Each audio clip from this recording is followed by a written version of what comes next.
lagi siyang nagkakamali. At kapag nagkakamali siya, ganito ang nangyayari. Nilulungkot niya ang papel na ito. At dahil ito ay isang pagkakamali, tinatapon niya sa basurahan. Ibig sabihin nun, wala nang halaga ito sa pintor. Mga bata, siguro nakakaramdam din kayo ng ganito, na minsan parang wala kayong kwenta o wala kayong silbi. At maaaring naririnig nyo rin sa mga tao sa paligid ninyo ang mga ganitong salita. Wala kang kwenta! Mas mabuti pang lumayas ka na lang, wala kang silbi! O kaya naman, sa inyong pamilya, maaaring naririnig nyo ito.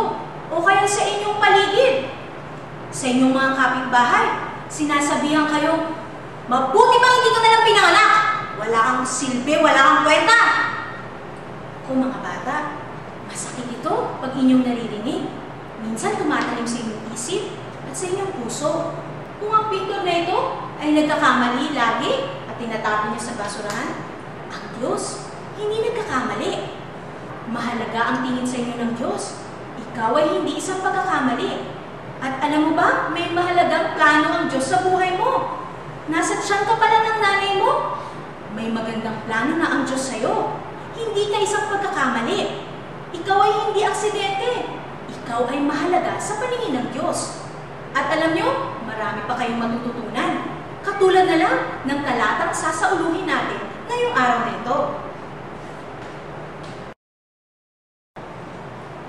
Okay, mga bata, ang memory verse natin ay galing sa Biblia. Hindi namin ito ginawa-gawa lamang. Ito ay totoo.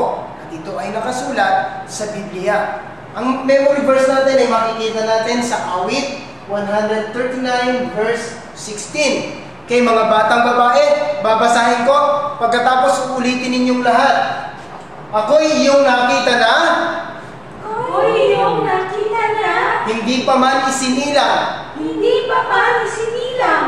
Batid mo kung ilang taon, Batid mo kung ilang taon, ang haba ng aking buhay. ang haba ng aking buhay. Pagkat ito'y nakasulat na Pagkat ito'y nakasulat na sa aklat mo na talaan. sa aklat mo na talaan. Awit Awit 139 139 verse 16. verse 16. Okay, mga lalaki, tayong lahat, lakasan natin ha.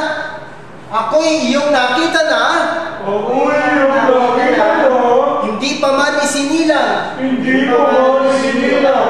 Batid mo kung ilang taon, Batid mo kung ilang taon, ang haba ng aking buhay. ang haba ng aking buhay. Pagkat ito'y nakasulat na Pagkat ito'y nakasulat na sa aklat mo na talaan. sa aklat mo na talaan. Yan, mga bata, alam nyo, ang plano ng Diyos sa buhay nyo ay nakasulat na sa aklat na talaan. Katulad dito, mga bata. Yan, ang plano ng Diyos sa buhay mo ay nakasulat na dito. At hindi ka pa man isinisilang, kilala ka na ng Diyos. Bago ka pa man pinagbubuntis ng nanay mo, may plano na siya para sa iyo. Huwag mong isipin o huwag mong intindihin yung mga naririnig mo sa paligid mo. Kung sinasabi nila na ikaw ay walang kwenta, ikaw ay bobo, ikaw ay walang magagawa, o kaya naman pasaway ka, o kaya naman pabigat ka sa mga magulang mo, huwag mong intindihin yun. Ang isipin mo, ang plano ng Diyos sa buhay mo ay nakasulat na sa aklat ng talaan. At siya ay may tiyak na plano sa iyo. Lagi kang magbasa ng Biblia, lagi kang manalangin, at isipin mo na si Jesus ay kasama mo. Hindi ka isang pagkakamali dahil may tiyak na plano ang Diyos sa buhay mo. Mga bata, ang mapapanood nyo ngayon ay totoong nangyari. Ito ay mababasa nyo sa Biblia, sa aklat ng Esther. Ito ay tungkol kay Esther. At ito siya, mga bata. Si Esther ay isang batang ulila. Maagang namatay ang kanyang mga magulang. Kaya naman, ang kanyang tiyuhin na si Mordecai ang nag-alaga sa kanya. Itinuring siya nito na parang isang tunay na anak. Sila ay mga Hudyo at nakatira sila sa bayan ng Susa. Pero alam niyo ba, isang araw ay merong nangyari. Panoorin natin to.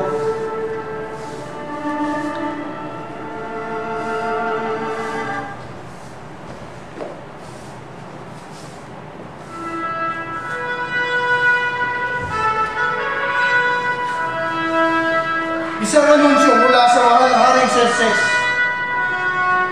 Ang hari ay naghahanap ng isang bagong reyna. Ang mga kababaihan ay dadalhin sa kaharian upang makapili ang hari. Ikaw, sumama ka sa akin.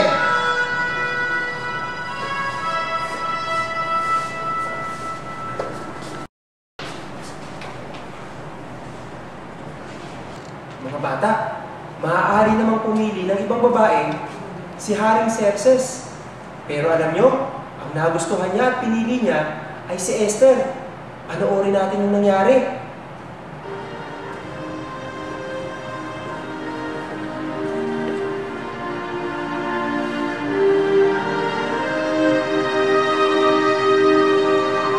Mahal na hari,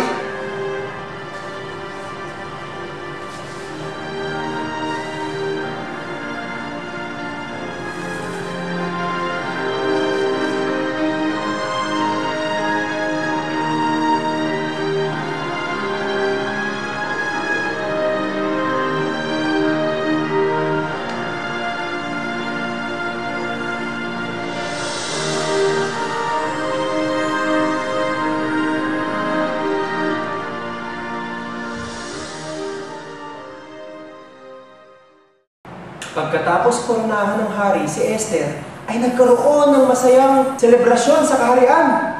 Pero mga bata, pagkatapos nun, ay nagkaroon din ng matinding kalungkutan. Bakit kaya? Panoorin pa natin ito.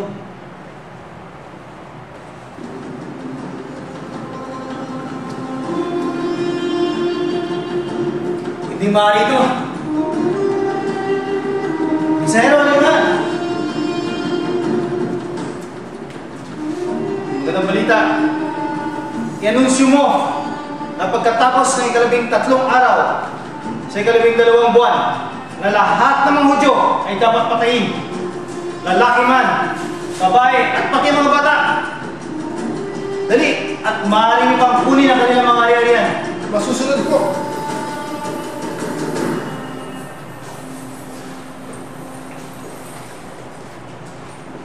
Narinig niyo yun mga bata? Ipapapatay ang mga Hudyo. Nagkaroon ng matinding pagsubok ang mga Hudyo. Mga bata, takot na takot sila. At sila ay lungkot na lungkot sa balitang ito. At alam nila kung sino ang makakatulong sa kanila. At ito ay walang iba, kundi si Esther. Kaya naman, agad-agad na nagpadala ng mensahe si Mordecai sa palasyo para kay Esther. Panoorin natin to.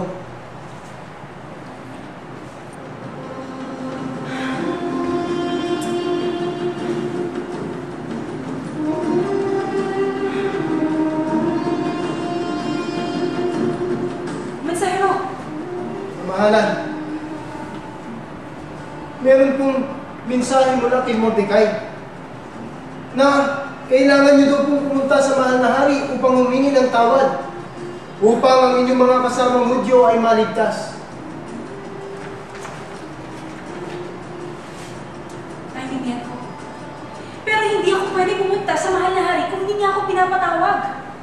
Ang sino mang pumunta sa kanyang presensya na hindi pinapatawag ay maaaring mamatay. At isa pa, 30 araw na ako hindi pinapatawag ng hari.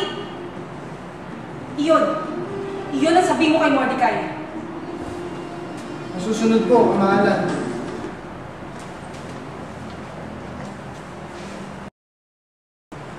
Nagpadala ng mensahe si Esther kay Mordecai. At ganun din naman, nagpabalik ng mensahe si Mordecai para kay Esther. Ano kaya ang gusto niyang sabihin? Panoorin pa natin to.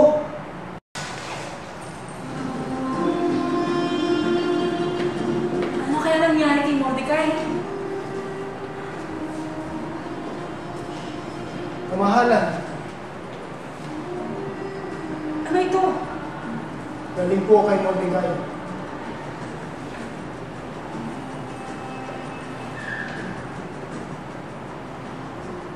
Huwag mong isipin na porki ikaw ay nasa tahanan ng hari, ay makakaligtas ka.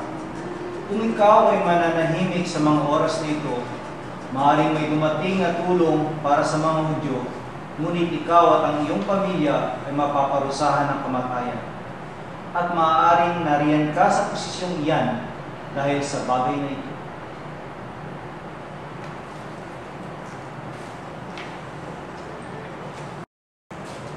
bata, narinig niyo ang sinabi ni Mordecai sa mensahe?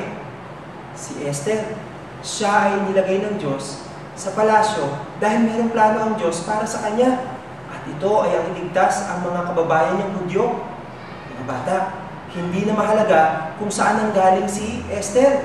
Ang mahalaga ngayon ay ang plano ng Diyos para sa kanya. Ganyan din kayo mga bata. Maaaring meron dito sa inyo. Iniwanan kayo ng sarili niyong magulang. O kaya naman, may mga magulang nga kayo, pero hindi naman nila kayo minamahal. Lagi na lang nilang sinasabi, pabigat ka lang, wala kang kwenta. Mabuti pang wala ka dito sa buhay namin. Mga bata, huwag niyong pakinggan ang mga sinasabi ng tao patungkol sa inyo. Paniwalaan niyo ang sinasabi ng salita ng Diyos. Ang sabi sa Jeremiah 29:11, alam ng Diyos ang maganda niyang plano para sa inyo. Hindi para kayo ay ipahamak, kundi para bigyan kayo ng magandang kinabukasan. Mga bata, si Esther, siya ay nasa palasyo dahil may plano ang Diyos para sa kanya. Ano pa kaya ang mangyayari? Panoorin pa natin to.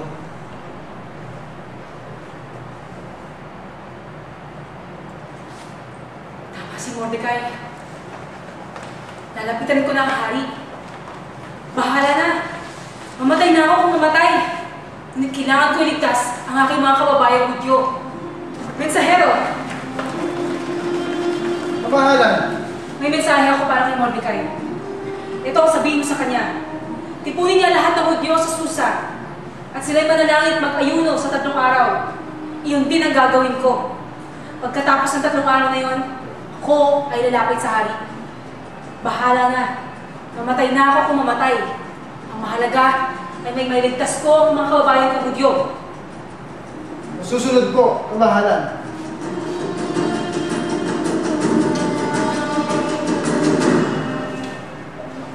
Mga bata, pagkatapos ng 3 araw, ay meron nangyari. Ano kaya yun? Panoorin pa natin to.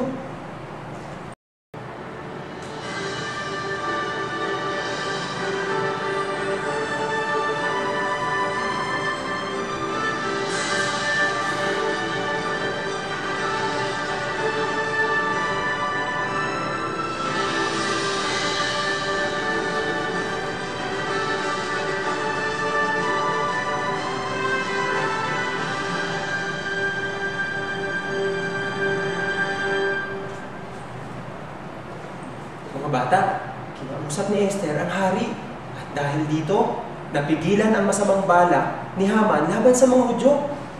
Mga bata, nangyari ito dahil sa plano ng Diyos sa buhay ni Esther.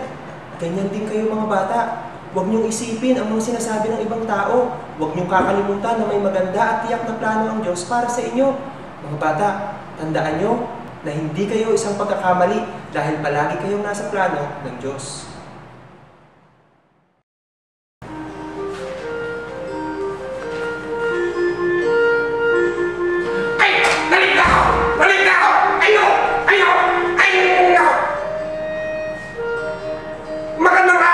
Aking mga estudyante. Ngayong araw na ito ay meron tayong mahalagang pag-aaral. Ito ay ang human anatomy. Alam niyo ba na ang ating Diyos ay nilikha ang ating bawat bahagi ng maganda at maayos? Pinagplanuhan niya ito. Halimbawa na lamang, hawakan mo ang iyong tenga. Hawakan mo. O ikaw, Gerald, hawakan mo. Yan. Tama. Ikaw naman natin, Aida. Hawakan natin sabay-sabay ang ating puso. Yan. Hindi ba tumitibok-tibok? Feel that out. Yan. Ang ating yan.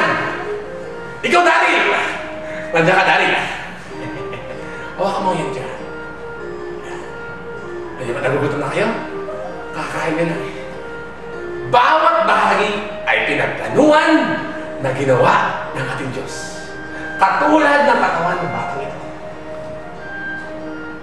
Ang ating puso ay nilikha para magdala ng dugo sa iba't ibang bahagi ng ating katawan. Ang ating utak ay nilikha para naman tayo ay magkaroon ng lokomosyon o paggalaw o pag-iisip kagaya ng ginagawa ko ngayon. Yan ay ginawa ng Diyos at kanyang pinagplanuhan dahil sa tayo ay espesyal niyang nilikha. Pansinin ninyo kung ating bahagi ay pinagplanuhan gawin ng Diyos, lalo't higit ang ating kinabukasan.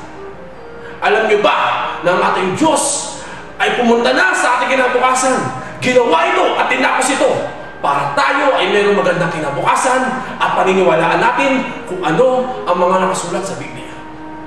Tandaan niyo ito mga bata, ang ating memory verse, ang sabi sa awit 139 verse 16, na tayo ay nakita na ng Diyos bago pa na tayo likhain.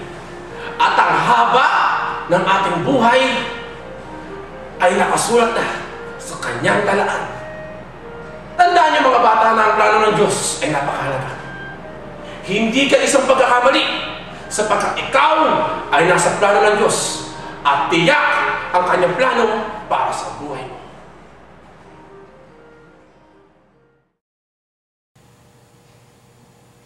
Magandang hapon mga bata. Ang kwento natin ngayon ay patungkol sa isang barya na nagngangalang Bibo. Si Bibo ay nakasakay sa isang yate, pero habang siya'y naglalaro, siya'y nadulas at nahulog sa ilalim ng ilog. Mga bata, lumipas ang maraming araw, ang maraming linggo, ang maraming buwan, ang maraming taon. Hindi na kailanman nahanap pa si Bibo. Pero dahil sa lakas ng agos ng tubig, dinala nito si Bibo papunta sa may pampang. Hindi alam ni Bibo kung nasa na siya. At habang tinitingnan ni Bibo ang kanyang kapaligiran, bigla siyang pinulot ng isang bata na nagngangalang Tonton. Nilagay ni Tonton si Bibo sa kanyang bulsa at nagmadali itong umuwi sa kanyang bahay.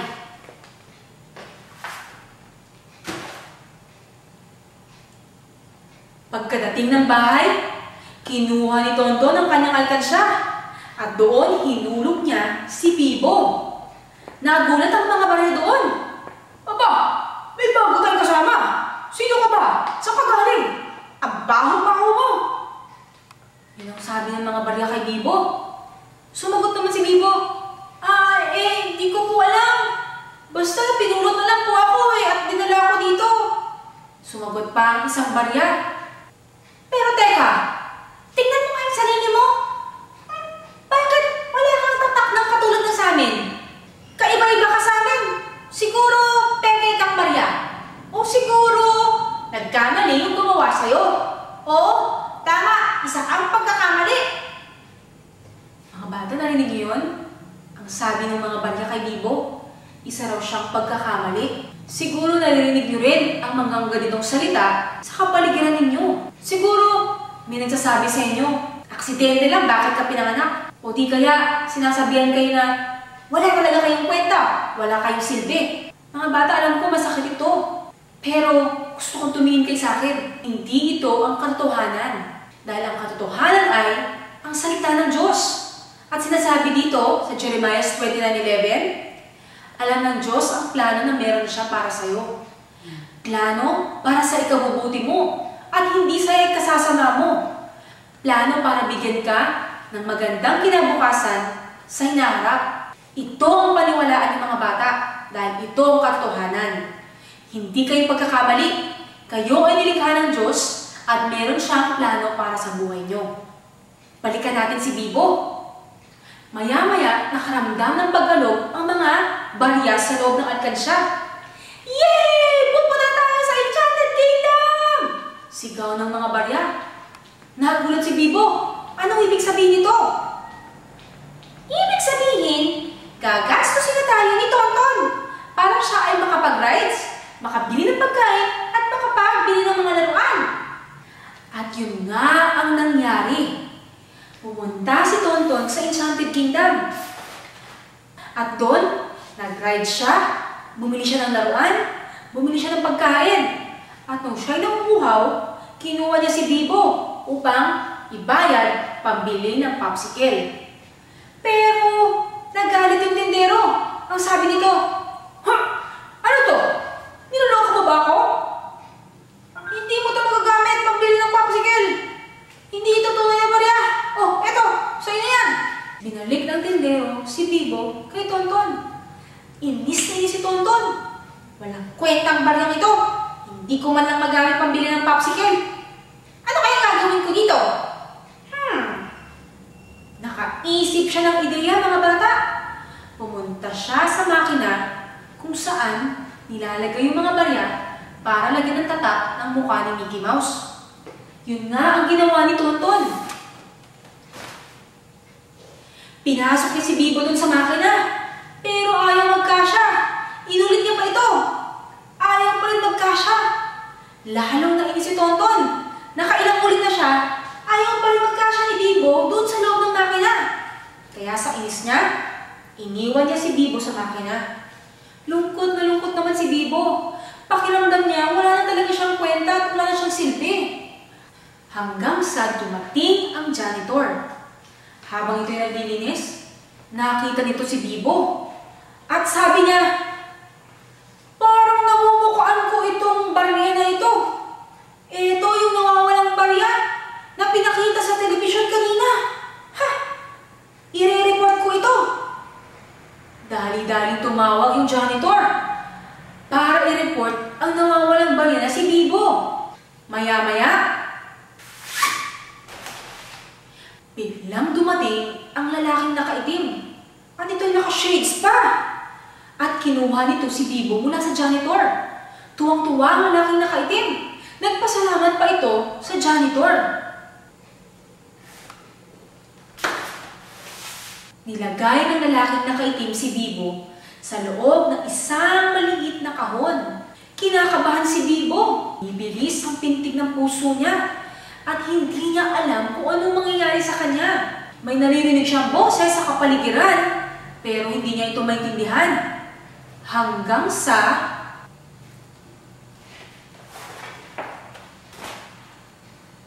kinuha ng lalaking nakaitim si Bibo mula sa kahon, gamit ang tela, ito'y pinakintab niya. At habang ito'y pinakikintab niya, nakita ni Bibo yung bandila ng Britanya. Siya pala'y nasa Inglaterra.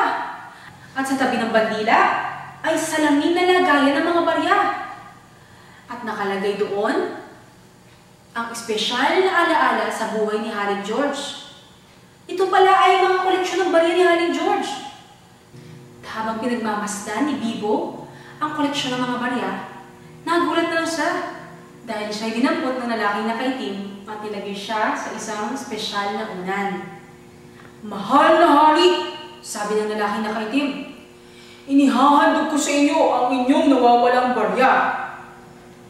Tuwang-tuwa ang mahal na hari at tuwang-tuwa din si Bibo na makita ang hari. Ang sabi ni Bibo, parang nakikilala ko siya. Alam ko na, siya ang mukha na nakaukit sa akin. Oo, ang mukha niya, naaalala ko na ngayon. Mga bata, tuwang-tuwa ang hari na makita muli si Bibo ang kanyang nawawalang barya. Ito ay espesyal na espesyal sa hari dahil ito ay nilikha ayon sa kanyang wangis. Mga bata, ganon din kayo sa paningin ng Diyos. Alam ko mga bata, na minsan nakakaramdam kayo na parang walang halaga yung buhay nyo. Nakakaramdam kayo na parang hindi kayo espesyal. Alam niyo ba? Okay lang na nakakaramdam kayo ng ganito. Sino ang nakakaramdam ng ganito? Paminsan-minsan, taas ang kamay. Ako rin, nakakaramdam din ako paminsan-minsan ng ganon. Pero alam niyo ba? Hindi lahat na nararamdaman natin ay totoo. Ang totoo ay ang salita ng Diyos. Gusto niyo ba manalangin tayo? At ideklara natin yung mga pangako ng Diyos para sa atin? Gusto niyo ba? O sige, gusto kong pagpikit niyo yung kamay, ipikitin niyo yung mga mata, at sumunod kayo sa panalangin nito.